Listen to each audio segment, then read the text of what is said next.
Hello students, so today under real numbers we are going to discuss the exercise 1.3 questions here. Under that first one is given, prove that root 5 is an irrational number here. So to prove that root 5 is an irrational number, so we are going to assume the contrary part of that. What is the contrary part means? If I prove root 5 is not a rational number means obviously the root 5 will be an irrational number here, because either it should be root 5 should be a rational number or irrational number. If it is not a rational number, then obviously it will be an irrational number. So now we have to take that whether root 5 is a rational number or not. So let us assume the contrary that root 5 is a rational number. So we'll assume that root 5 is a rational number here. If I assume root 5 is a rational number, as you all know, rational number means a number which is of the form a by b, where b should not be equals to 0 here. So same thing we will consider here. Root 5 is a rational number if you have assumed means root 5 I can write it as a by b, where b should not be equals to 0, and I'll take it as a and b are co-prime. So what is the meaning of co-prime means? You know that what is the meaning of prime number. Prime number means it should be either divisible by itself or by 1 here. So co-prime means both a and b should be divisible by 1 itself. That is one number. For example, if you take prime numbers like 2 and 3.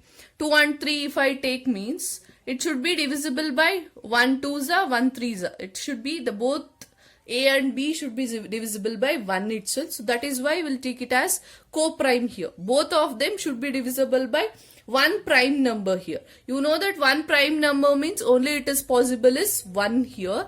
So a by b are co-prime numbers I have taken here.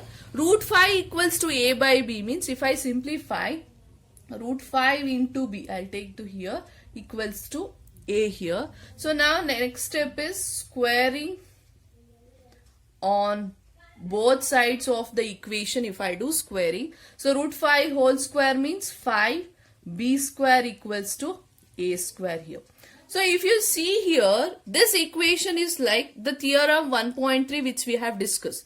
That means according to this, we can say that a square is divisible by 5. Isn't it? You can write this as b square equals to a square by 5. Isn't it? If that is the case, obviously a square will be divisible by 5. If that is the case, according to theorem 1.3, if a square is divisible by 5, then a is also divisible by 5. If square of them is divisible by 5 means, then the square, that is a square is divisible by 5 means a will also be divisible by 5. So take it as first assumption here. This is the first assumptions we have done. If a is also divisible by 5, I can write a equals to 5c. Here c is some integer I have taken. C is some integer here. So if a square is divisible by 5, then a is also divisible by 5 here, so that I can write a equals to 5c. C is some constant or an integer here.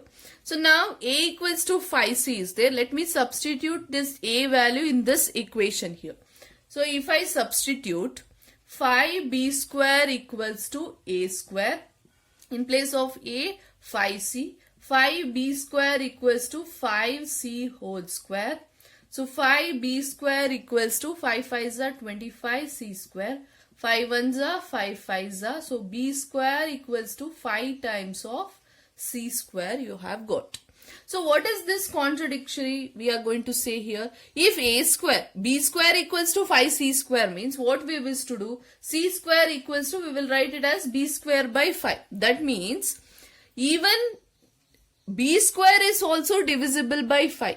As we have taken here, a square is divisible by 5. Similarly, I can write b square is also divisible by 5 here, according to theorem 1.3, if square of that number is divisible by 5 means then that number, that is b, is also divisible by 5.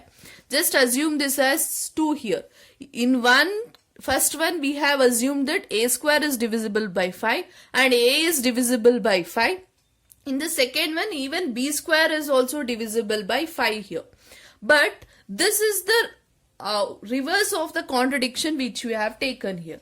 What we have taken, a and b are co-prime. A and b are co-prime means a and b, what we have got, that is divisible by 5.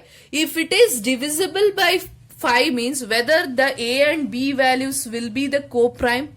If they want to be co-prime, they should not be divisible by any of the numbers. Only they should be divisible by 1 here. So what is the condition we have taken? Root 5 is a rational number. It is not possible because this is the contradiction which arises because we have taken root 5 is a rational number. So the contradiction which we have taken is wrong here. So hence at last we have to write hence root 5 is an irrational number. Irrational number. Okay, if we are unable to prove that root 5 is a rational number, then obviously the root 5 will be an irrational number here.